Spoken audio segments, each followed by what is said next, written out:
চাঁপাইনবাবগঞ্জ সীমান্তে ৫৯ বিজিবির অভিযানে বিপুল পরিমাণ নেশাজাতীয় সিরাপ এবং একটি সিএনজি সহ একজন আটক। চাঁপাইনবাবগঞ্জ থেকে মাহিদুল ইসলাম ফরহাদের পাঠানো তথ্য ও ভিডিওচিত্রে দেখুন বিস্তারিত।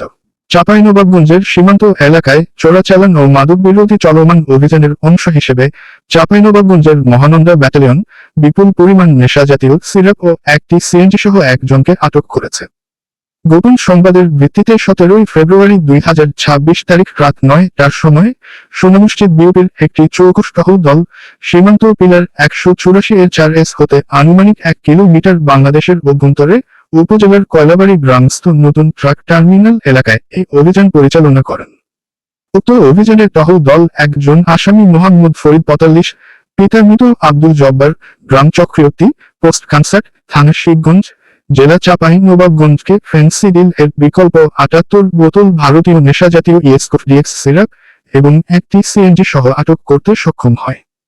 বিজিবির পক্ষ হতে আটক আসামির বিরুদ্ধে মামলা করত নেশাজাতীয় সিরাপ এবং সিএনজি শিবগঞ্জ থানায় হস্তান্তর করা হয়েছে।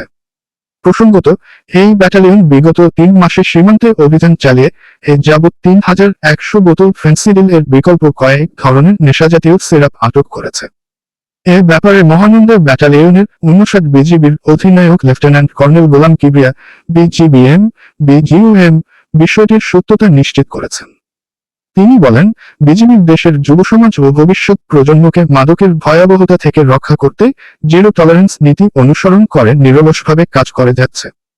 ভূমিতে ওই অভিযান চলমান থাকবে।